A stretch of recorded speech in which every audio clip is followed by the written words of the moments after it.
You guys ready? Super.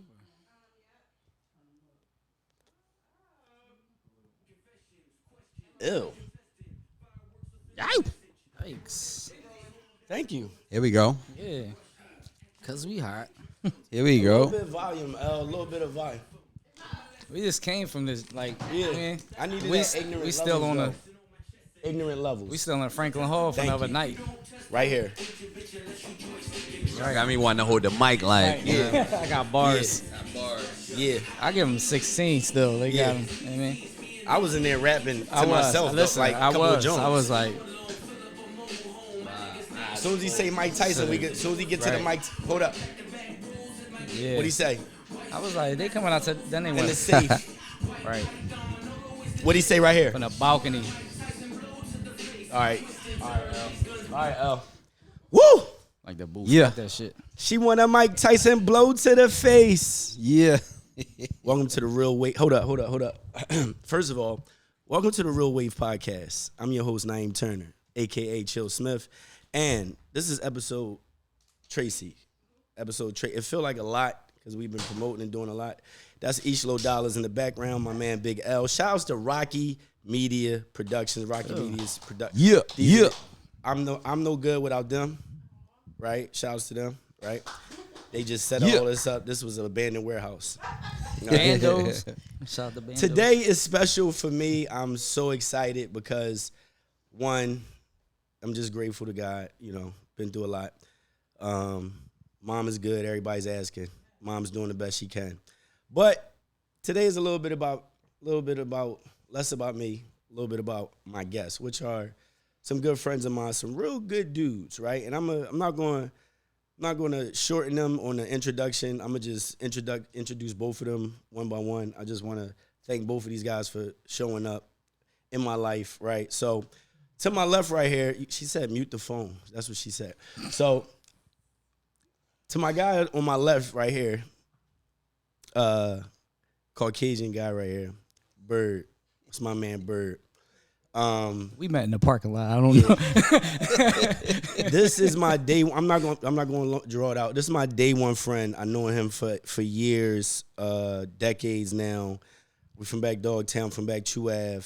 Quick story: when I used to go up on Chew Ave as a kid, I would see Bird out on the Ave selling drugs, wearing all polo, like all the good shit, like the dope shit, like the Reflector, all that shit. He was hip, super hip, always been hip. Bird love. Bird used to, Bird is somebody who inspired me to rap back in the day. She was talking shit about me rhyming. I used to rhyme. I was actually good. Bars. And Bird is somebody who inspired me. But Bird got his own story, and I think inside of friendships, in any relationship, right, it's important for you to grow with folks. And he's somebody that one of the folks that I've been growing with for the past, 2 decades, and I'm just proud to call him my friend. Good dude, always made good choices. We're going to get into his story. And on my far left, right, you see him shining, you see the diamonds. Way before the diamonds, way before the shining. This is my guy. And the same thing. I don't know him as long as I knew Bird, but just the same as impact, because when I met him, quick story, matter of fact, Brother. I met not that I met you, but how I got introduced to Nicetown, because he's from Nicetown. Me and Bird from Dogtown. He's from Nicetown. How I got introduced to folks back Nicetown, I used to rap. My folks back 30th Street introduced me to E. They was like, he's starting the label, he doing all this, he got some folks signed to rock. I never been easily impressed, never wanted to be around a bunch of folks. I'm from back my way, so we always had our own folks. So when I met E, took a liking to me, shouts to E, and he introduced me to the whole Nicetown. That's how I met Wall Street and Beast back then. But I just got introduced to that world back there, and it was a whole different world back then. And I'm like, wow, you know what I'm saying? Nicetown, they like, y'all need your own mayor, right? But later on in life, through the Twitter, social media days, party and promoting days, trendsetters. If you know about trendsetters, party promoters, different crowd, different energy, bad women, major players, always had dope parties. He was a party and club promoter. I used to rap. I used to shoot my stuff to him via Twitter, like, yo, listen to it, check it out, let me know, critique it, let me know. He'd let me know if it was hot or not. Then I would try to slide to the clubs he was at and get him to try to get the DJ to spin it. A couple times he had it spun for me while I was there. That was love, but he always just been a good dude. But in my eyes, he's always been wavy. He's always been a dude that just people looked up to and admired. and he's got his own journey as well. And I met, me and him been like locked at the hip now for like over the past 12 years. My man Salim, I don't want to call him by his full name. I'm going to just say Limo. I'm going to just say Lack. I call him Lack. I call him Bird. They nicknames. I'm around these dudes, right, all the time, right? And just want to thank y'all for being here real quick, for doing this real quick. Y'all know this is dear for me. As much as people talk about, I do a podcast, it's like I always be kind of dimming my light. But now that we doing this, I'm going full throttle. So both of y'all being from, first of all, I ain't gonna get into nothing serious. I'm gonna just say, we just came back from Dallas. Yeah. Dallas was amazing. Dallas was we had all a great experience, business trip, fun trip. We've been traveling with each other for years now. What's one thing? We did the midnight run. We talk about that. Major. We was at the Clips concert. Like Right. like it's balance. I'm mentioning Dallas because Dallas was business and growth for us. I'm mentioning the Clips party because we still do things and enjoy ourselves as fans. And then I'm also mentioning the midnight run because we got a huge impact in our city. So despite our past and our friendship, we've been doing fit camps and run clubs and midnight runs and all types of wellness events in our community, in the hood, for the past 10 years. I'm going to say 12, 13. I'm going to just say 10 for the sake of numbers. So midnight run, we talk about that real fast. How'd y'all feel? Like that was probably like the biggest one out of everyone. You know what I'm saying? How'd y'all feel about being there, knowing that, how far this came? I mean, from the first one for me, You good? I wasn't around. You good? I'm good. Yeah, Yeah. smooth. I wasn't around for the very, very first one. No? 13. I wasn't at that one. But since 13, just the growth. The most me, Brad from accounting. The most we ever He's had very was like intelligent. most we super ever had intelligent. was 700. Right. And to go We from embellished. 700 We to embellished a lot of years. 2700 2700. was just Make sure amazing. Yeah, shout out to the midnight run. L was like, I seen the midnight run. I thought it was just gonna be a few of y'all gathering up. Y'all had vendors. I was like, Right. nigga, huh? 2013. 13. So 2013 was our official first one, but we started like really 14 was striking it the years after, right? Yeah. So And then just like the 2700, on paper is good to hear, but like actually having conversations with people, being out there, that never been around anything that we've done, let alone the midnight run. Yeah. Some people didn't even know like how long this had been going on. It was just the impact was just amazing. Way more new people than it was us. Right. Normally we know everybody, we see everybody, we see the groups. It was way more new people. Like I think next year is gonna the new people is gonna outdo us, and that's what we wanted. It's a community-based event. It's been that amongst us, but for others, for the outsiders to see that. Are they really amazing. outsiders? Because no, a lot of folk, I'm about to say. Not at all. But I'm saying to see what we do on an everyday basis. Right. That's just a culmination of everything that we do on an everyday basis. Right. And it's basically how we started, right? So how we started, it may have looked like cliquish, right? It may have looked like cliquish. They might have thought they couldn't join because of this or because of that. Right. But we've always been open and accepting for sure to other people joining us.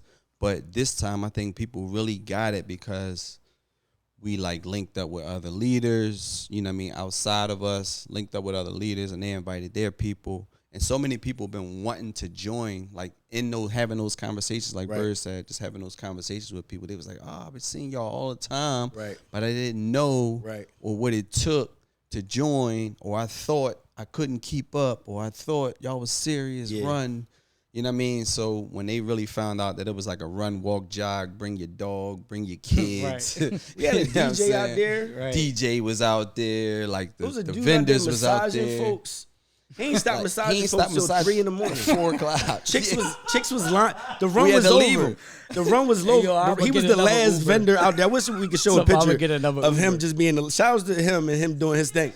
Bro, he was the last dude at the joint. Everybody packed up. He's still bending legs and doing his thing. We still put people in a full Nelson. But folks were still lining up for it though, each. Right. After that, you probably would have lined up for it, each. You know what I'm saying?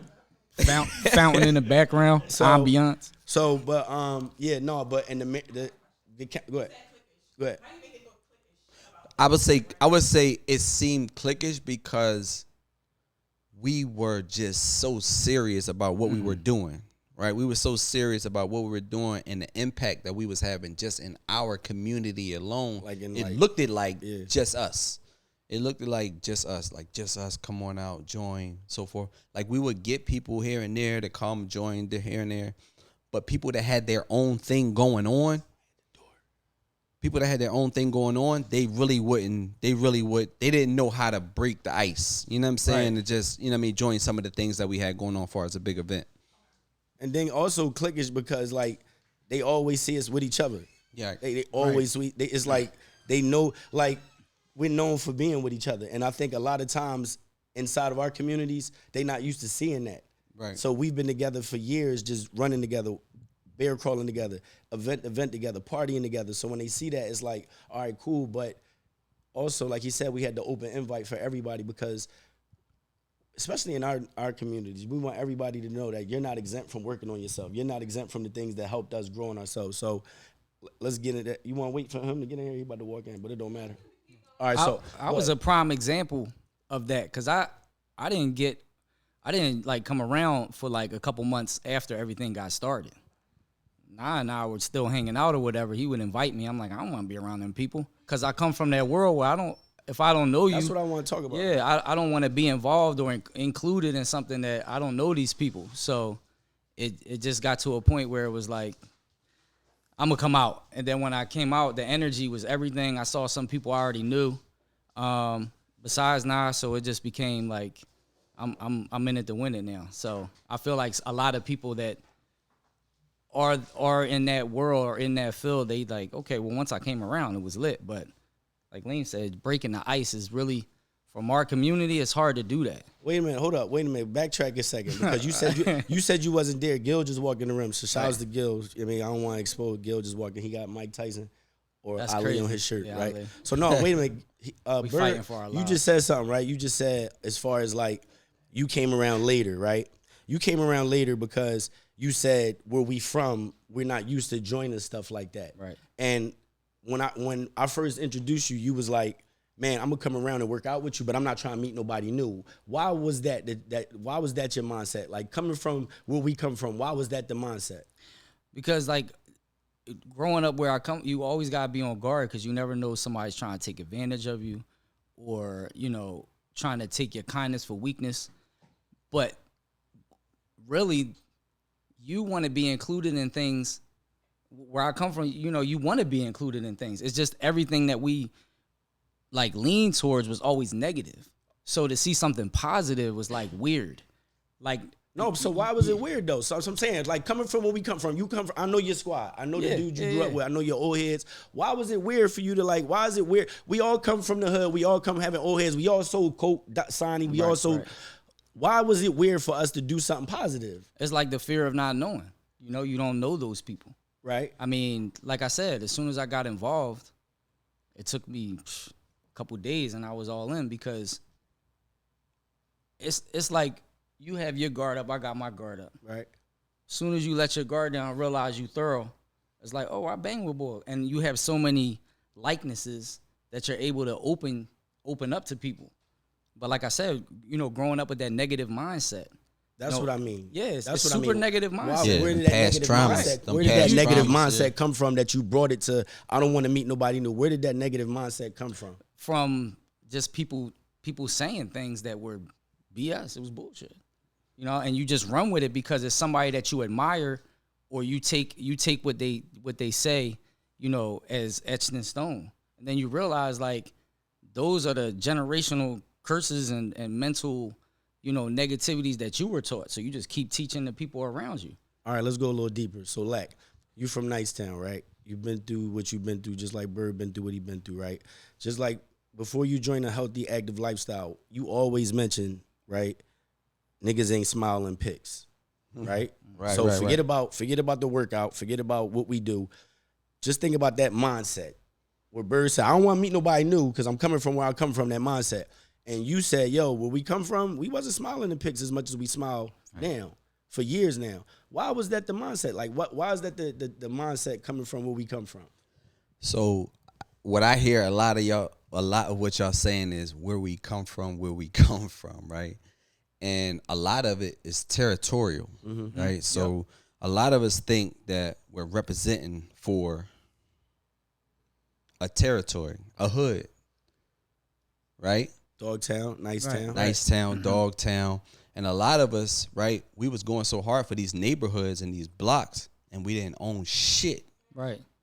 Jay-Z line. In these blocks, in these neighborhoods. Like, we was really claiming these blocks and neighborhoods, and some of our moms was renting. Right. Jay-Z Right? line. Some of our grandmoms was renting. Some of us didn't even own the homes.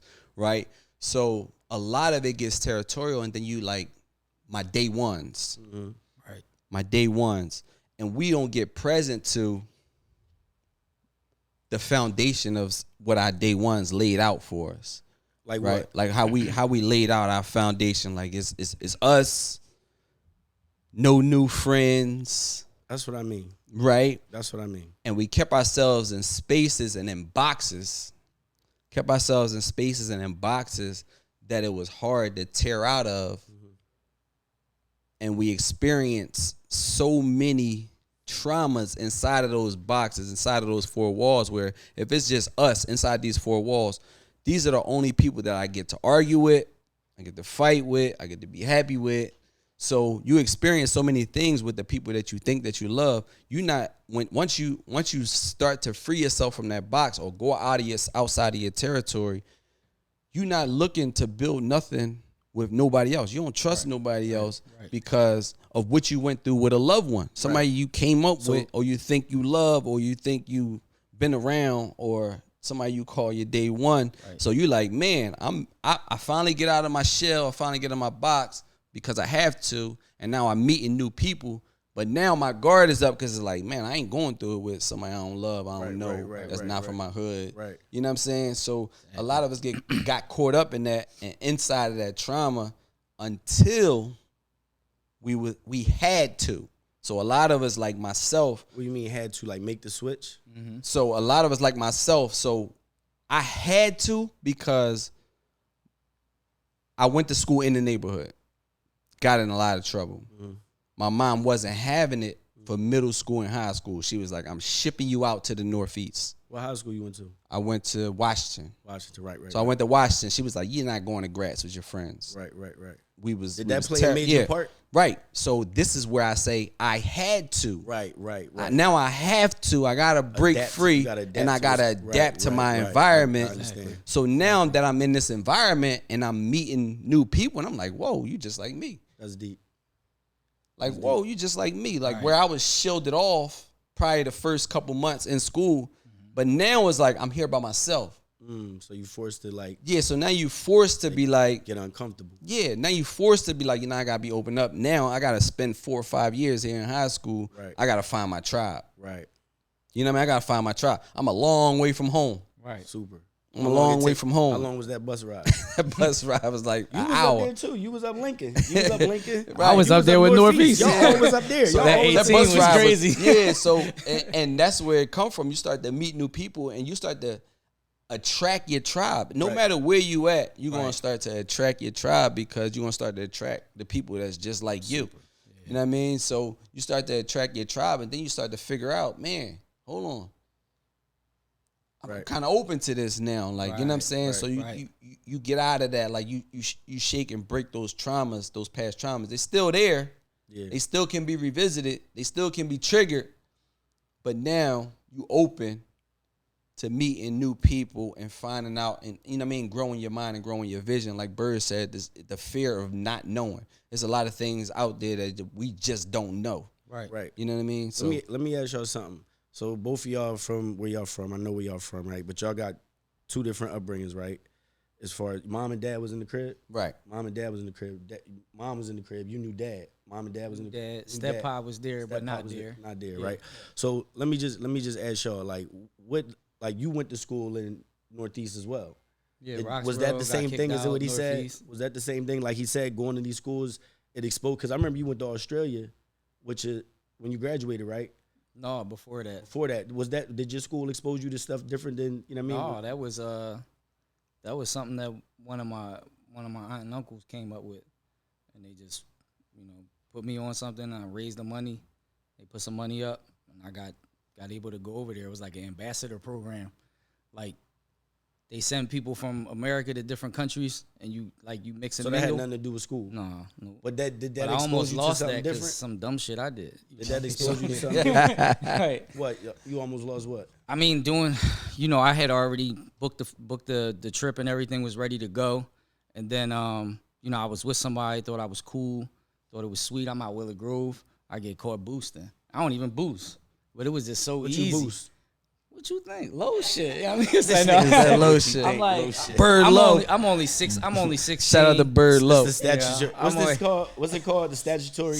No, not statutory. Whoa. What's it called? You put smut on his name. What's it called when it's past statute of limitation? Thank Hey, you for he put clarification smut- on he that put one. smut on No your damn statutory. name. Yeah, man. Sheesh. Let me. But I'm trying. What I'm but- trying to get at is though, like as far as environment, right? Growing up in your environment, right? What made the shift for you? Like when did you realize that you had to shift? Like when did you realize in your life that you had to make a shift? Like from because you like talk about it. You sold losing my best friend to gun violence. You know, like You I talking always about Wink? Yeah. You know, Talk that was about that. that was a big switch for me. You know, like I would always go to school, had a job, but I always hustled. Whether it was illegal, legal, whatever. I always had some type of grind, some type of hustle. Of course, you know, we love music. I love music. So that was my mental way out. Right. You know, and then it became like an actual vision to get out. Mm-hmm. But, you know, every day I would come home. They was out of school, so they was already grinding. I would come home. You know, I had my work, so I would start grinding. Then it just got to a point where back and forth. And then one day I come home, I knock on the door like normal, and nobody answered. So I go home, like 15, 20 minutes later, you know, one of my other good day ones come around, you know, and say that he got killed. And like that was my brother. You feel what I'm saying? So like that just, you know, you go to your folks that you super tight with, but that was the person I needed to go to. That was your because I lost my. So it's like, who do I go to now? Right. And then because of the way situation is, you know, his family, because I'm so close to him, man, you the only one that be with him. You don't know nothing. Like, no, I'm just as in shock as you. But now I'm on the defense. Right.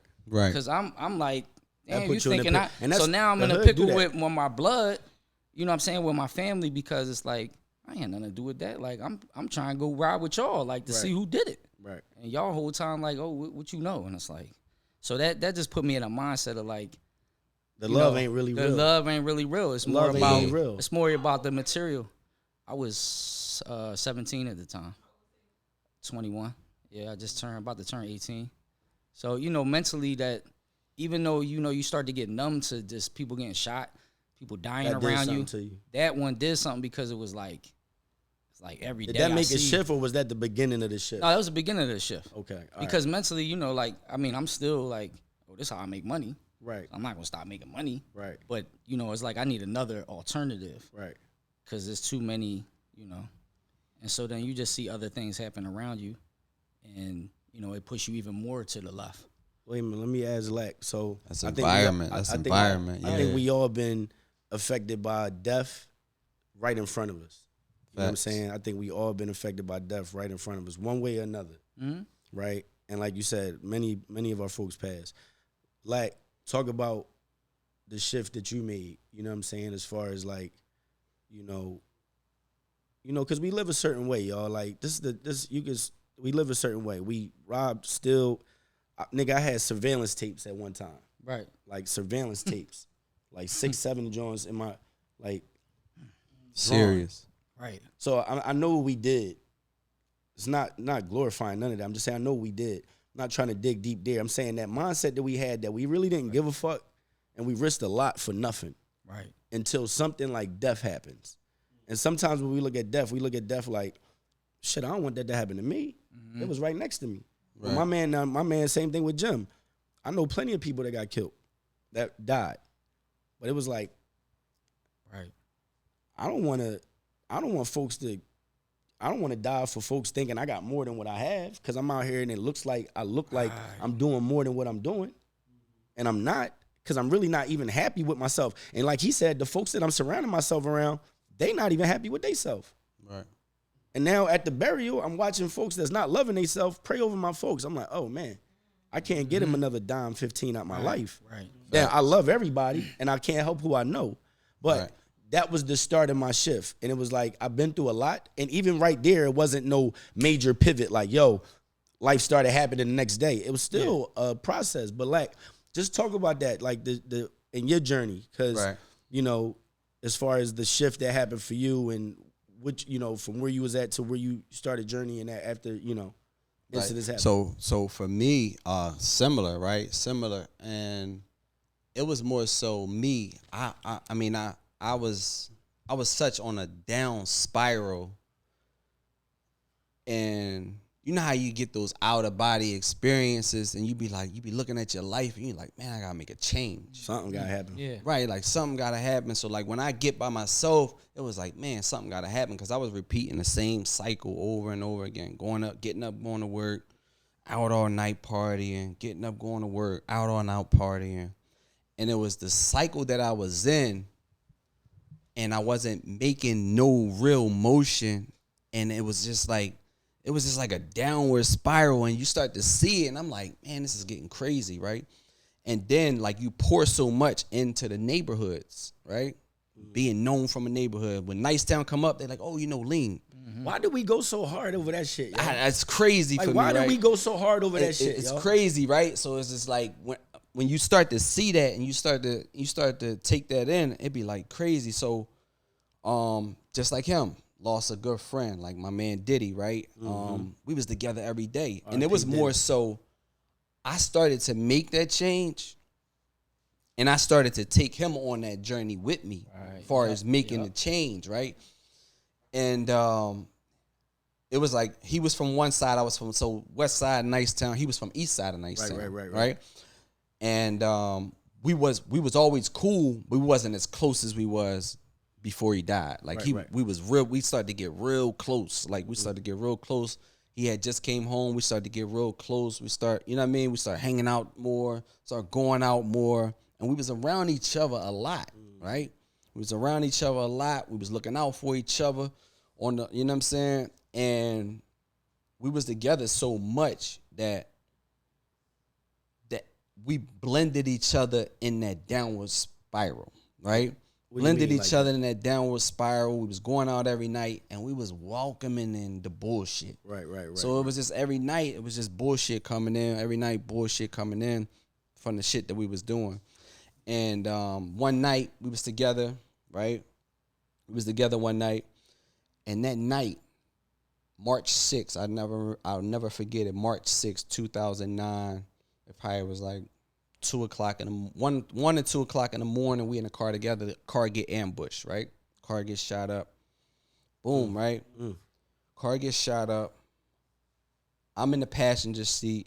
As soon as we pull to the stop sign, boom, right? Car gets shot up. We both have no clue where nothing is coming from, right? So I'm telling them, you know, I get emotional. I'm like, pull off, right? So I'm visualizing this in my head right now, and I'm like, pull up. I'm telling him to pull off, and he look at me, and he just turned. I'm like, pull off, right? And I see it, and then like 2 minutes later, he finally pull off, right? We crash, right? And that's when I knew he was hit.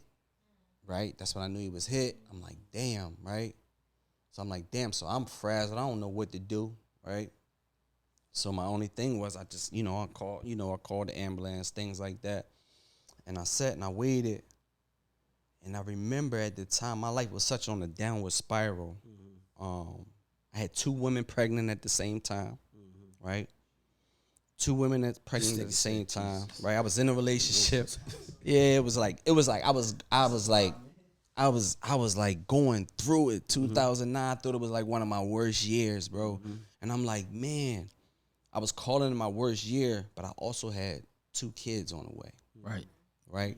And they was expected to be born 3 months apart. Yin and yang. That year, right? He also had a kid on the way.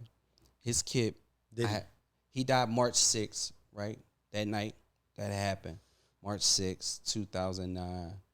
My son was born March 20th, 2009.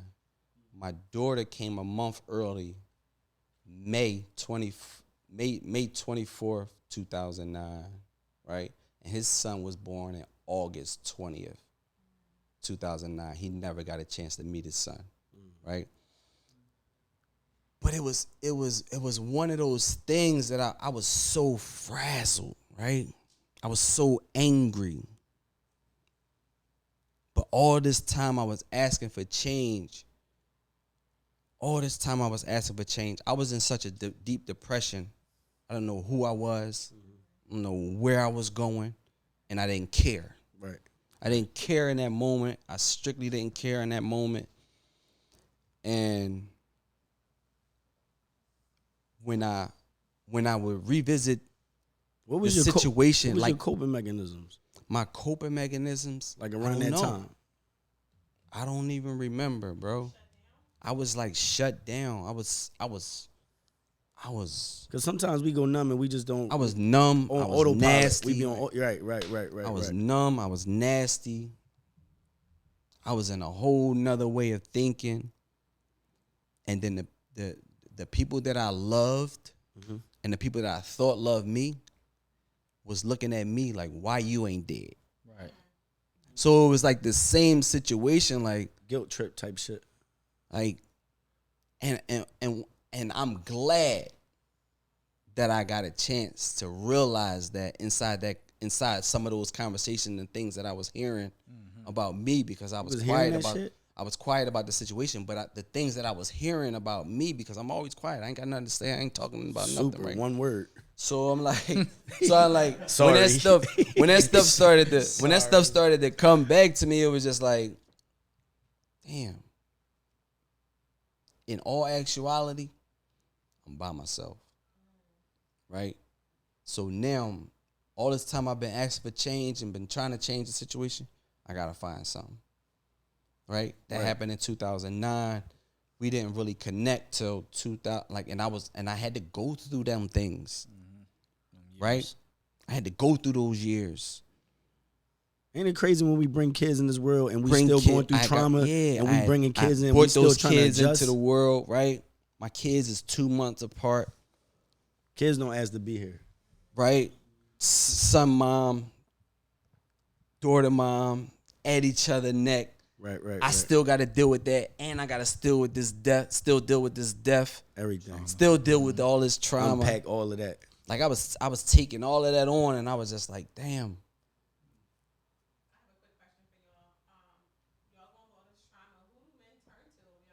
Well, I was going to get into that because I was just going to say, like, as far as like the conversations that we have versus the conversations that men don't have.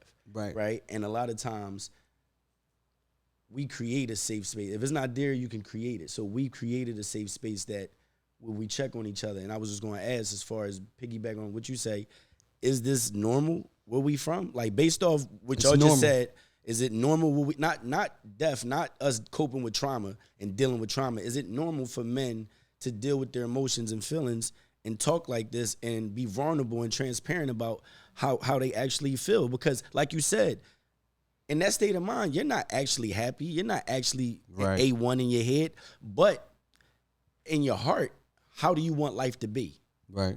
Even if you're not going through death, even if you make all the right decisions and it's still a void there, what are we filling the gaps in with? And who do we got to go to? Seth has always been a day one friend of mine. The same one that y'all everybody got to see and got to meet. That's who he's always been for me. Birdie Fish. When I think about our friendship, I think about us riding in the Benz, drop top, your pop joint, and summertimes having fun. When I think of Leem, I just think about, Leem changed his life so much that even if, forget people knowing me, people are convinced that change is possible through him. Right.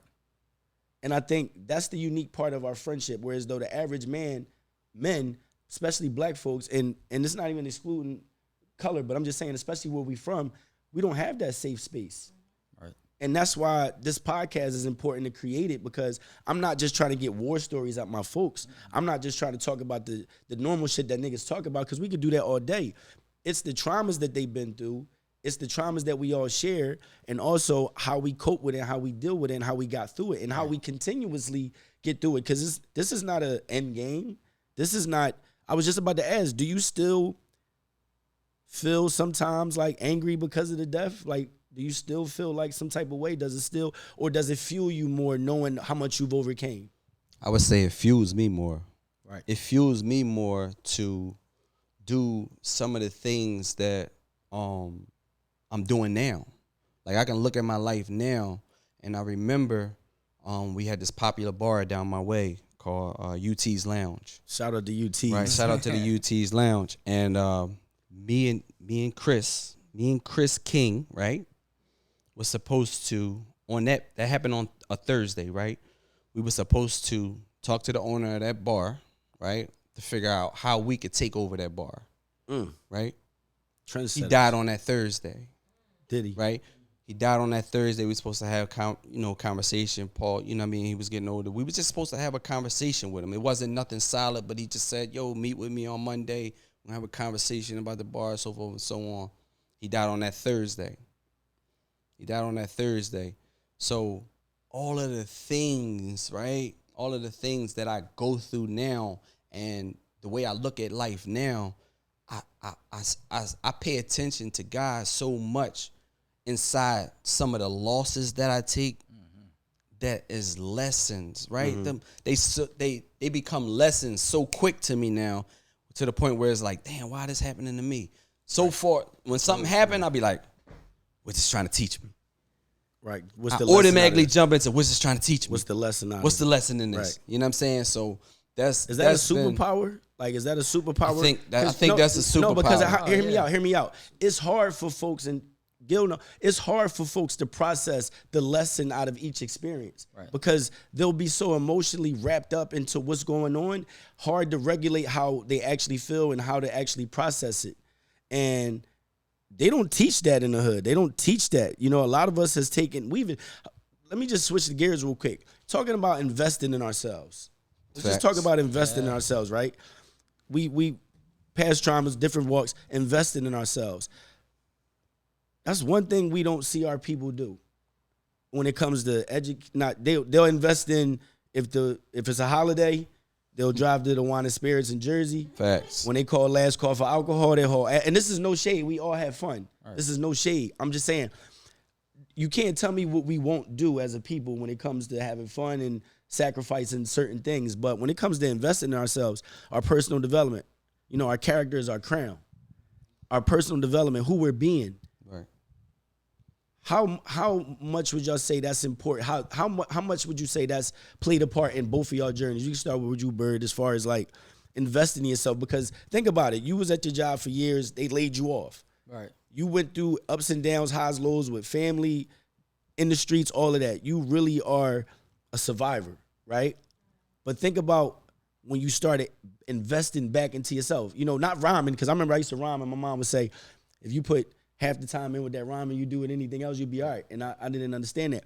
But we never invested in nothing else. So what do you expect to happen if you never invested? So how important was it for you to invest in your journey when you started making the shift and pivoting to develop yourself? So I'm able to look back on it and give you a perspective. But in the moment, I feel like a lot of times we don't realize, like Leem said, you spiraling. You're just going to keep spiraling. Like, you don't have a way to pull yourself up because you don't know those tools. You don't have those tools, right? So it's like, when you learn that tool, like somebody cut you off in traffic, your immediate thought is like, but like when your mindset is different, that person could be rushing to the hospital because one of their kids is sick. Now you have empathy, right? But you don't know that. So why do you choose the negative first? So my first 30-something years on this earth, and I only look 30, but you know what I mean? Like that's the mindset I had. No, so wait. So when you invest in yourself and learn in yourself, you're able to take those experiences and twist them in your favor. Like Leem said, take the experience all these quote unquote failures and everything like that. It's not a failure. Like, I'm not going through this.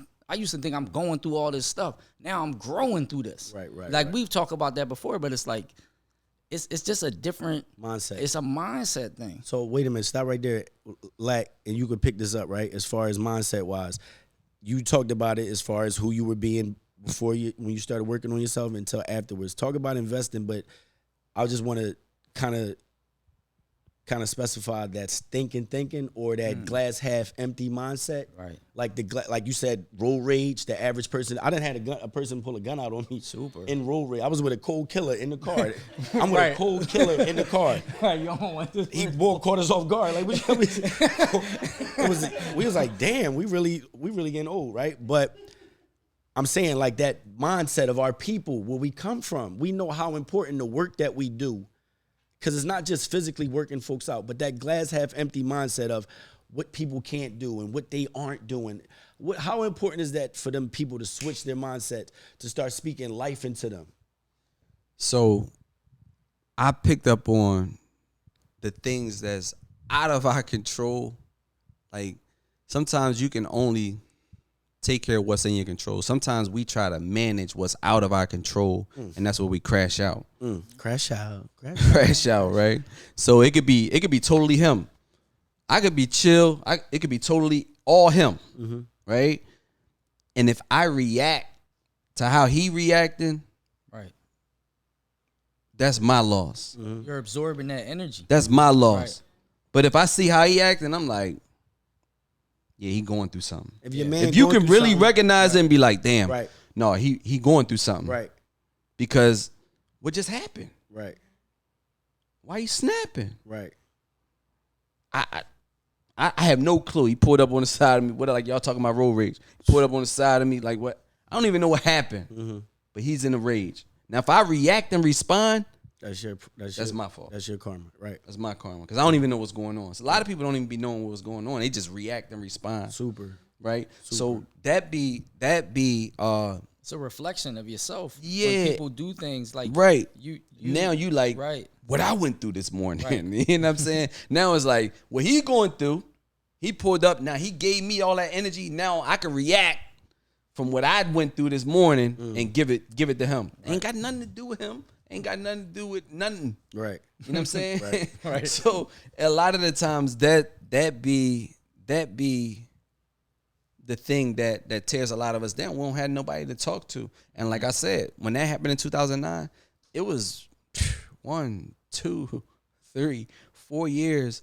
I was depressed and didn't even know it. I was walking through it. We don't be knowing we depressed. Right. We don't know. We so used to trauma as folks. Yeah, we don't know. We so used to dealing with chaos that is so normal for us. It's normal. That is so normal for us, functioning and dysfunctional shit, and death, jail, like just jammy boys. Right. Like this is shit. Like I met somebody the other day, and the boy was like, "Yeah, he gave me a street name. He told me, he worked out. He's in prison and all that." I'm like, "Why are you leading from that?" You know what I mean? Like, why you can't tell I've been to prison. I don't want to leave from that. You understand what I'm saying? So I just think where we from, the whole perception of what's cool, the whole perception of what's in, you know what I mean? And a lot of times the shit that we glorify is the things that led us to these places that will keep that pattern going. Right. The death, revolving, even if it's not prison, just think about it like this, right?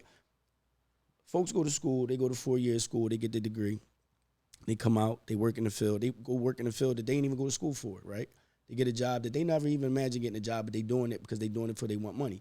They come home, they do everything for themselves, they do everything for their family, but now they do everything for their family, everything for their bills, everything that's around, everything that's surface. But as far as substance, where do we fill in the voids at? Alcohol, drugs, sex? Not knocking it. I love weed. Weed don't bother me. Right? But I'm just saying, at the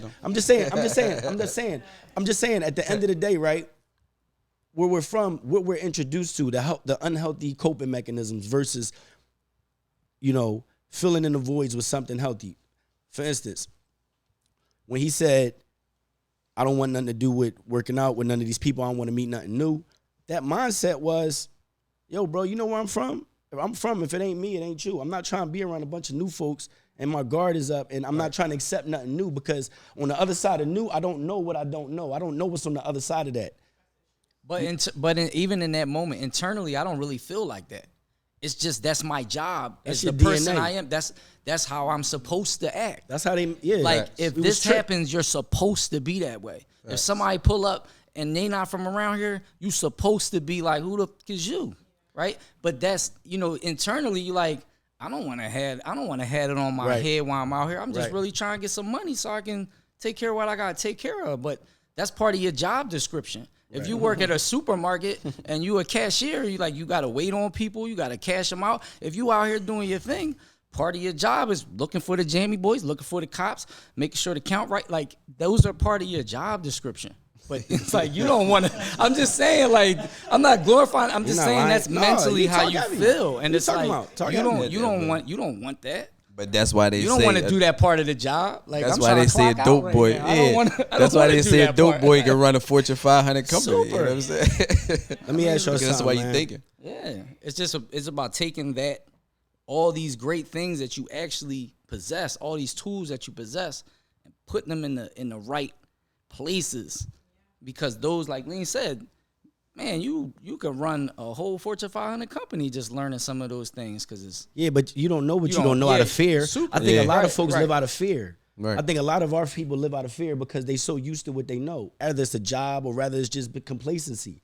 They don't, as our parents, we don't see our parents reaching all the time. Right. You can't go to your parents and say, Mom, Dad, how did you write that book? How did you buy those 6 properties? How did you put together that business? Not saying that they're not valuable in other areas, but it's like, yo, you want to go around areas that's going to help you nourish in the things that you're trying to do.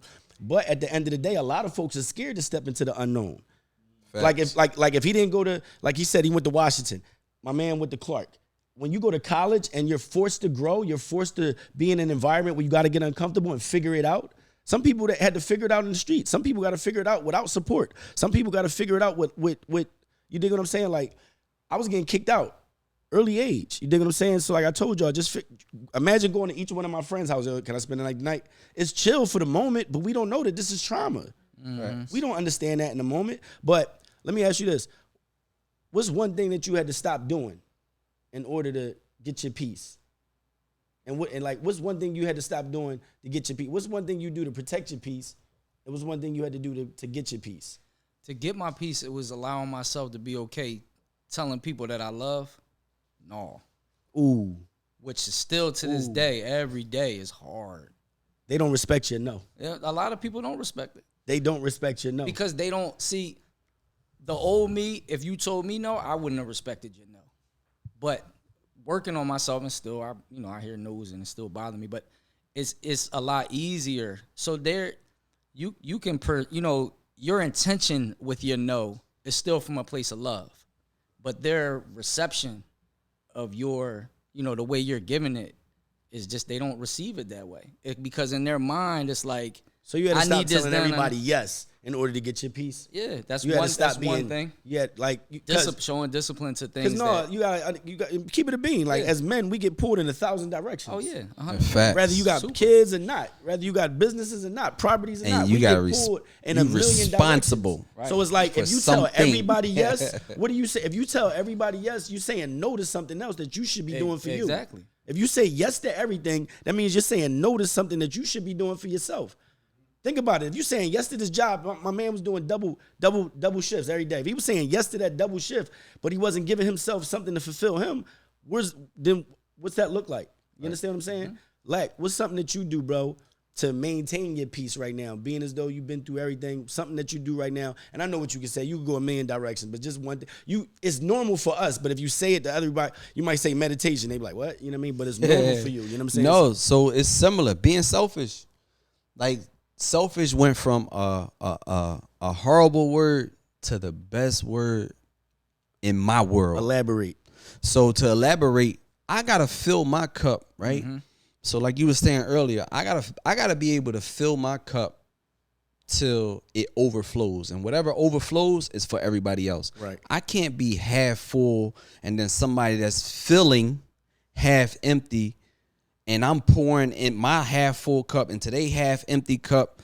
And now I'm completely draining myself to the point of no return, right? Just for them to feel like something where they already good, right? That's draining. That's draining. That's draining me. Draining. So for me, I don't care if it's my kids. I don't care if it's my close family. I don't care if it's my wife. I don't care who it is.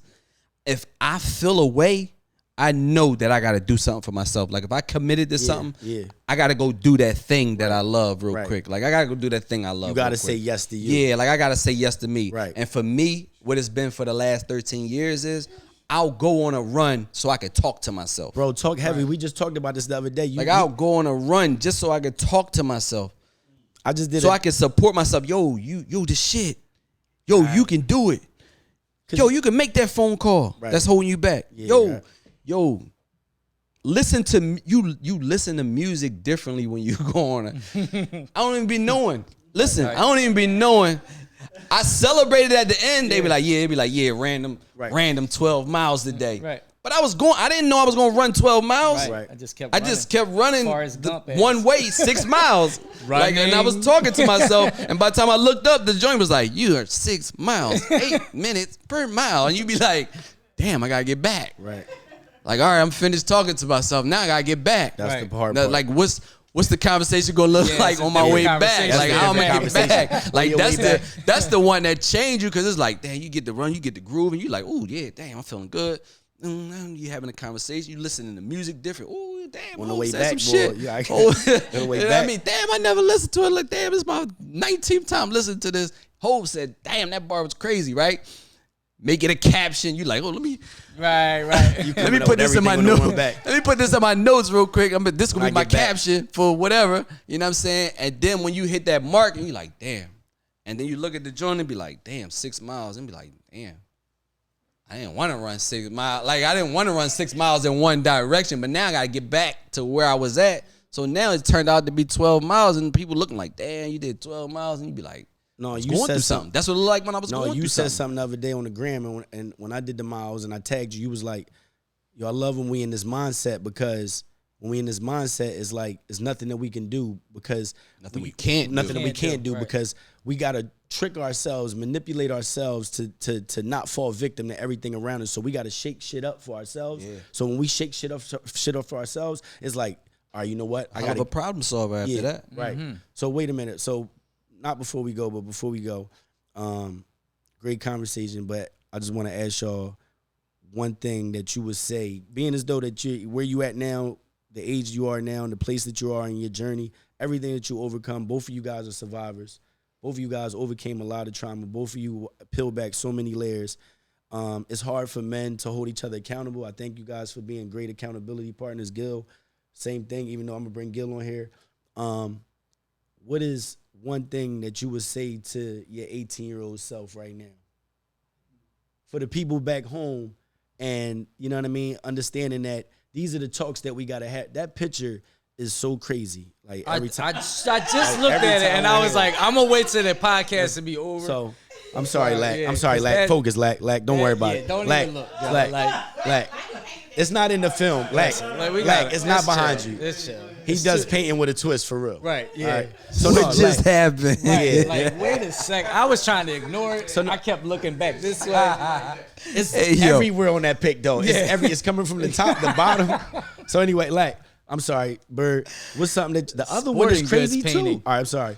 What is something that you would say to your 18? And the reason why I say this before we go, because sometimes when I'm hurt, it's not the thing that I'm hurt. It's not the thing that's present that's hurting me. It's sometimes reminding me of hurt from my past. What I mean is sometimes I might go through something, but it's reminding me of the 12-year-old, 13-year-old me that was in the hallway that heard my mom talking to her aunt, telling her, my aunt, that the molestation never happened to me, so on and so forth. You know, so sometimes my pain is deeply rooted from my past, and a lot of people don't know how to let go. A lot of us have let go of that trauma, and we still do peel back these layers and do the work, right? But what's something that you would say to your 18-year-old self? For example, my 18-year-old self, I would tell my 18-year-old self,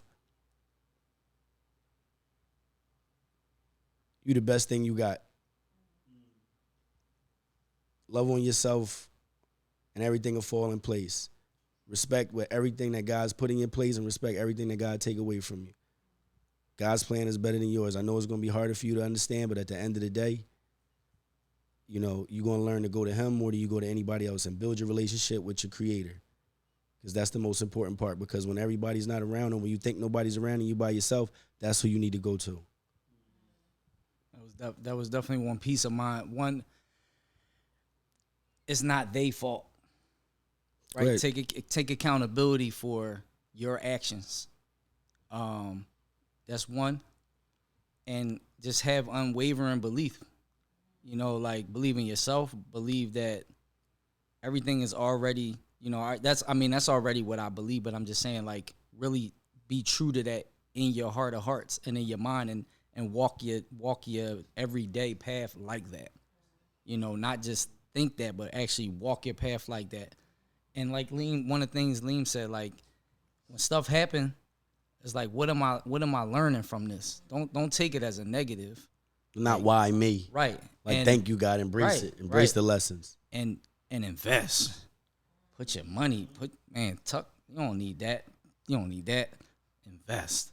Like, you don't need 2 pair of chuckers. Yeah, I needed that trip, but for the memories. But yeah, no, like, just have unwavering belief, and it's not their fault. You know, reflect on yourself and look within to grow. So, I like that. It's like, don't play victim. It's nobody's fault. Just take ownership and accountability. Things I like are going to that. happen to you. It's how you respond and react to them that allows you to go this way or this way. Like that. Like a Roni Tony. So mine would be definitely walk in your faith. Like, believe more, right? Have more belief and keep going. So mine would just be keep going. Because I am who I am today. Mm-hmm. But mine would just be keep going. Have more faith, walk in your path, learn your lessons, take accountability for your actions, and just keep going. Don't give up. Don't give up. Just take the path that's laid out for you and create something on it. There we go. I like that. All right, we're going to end it with a grateful. I'm super grateful for my guys showing up.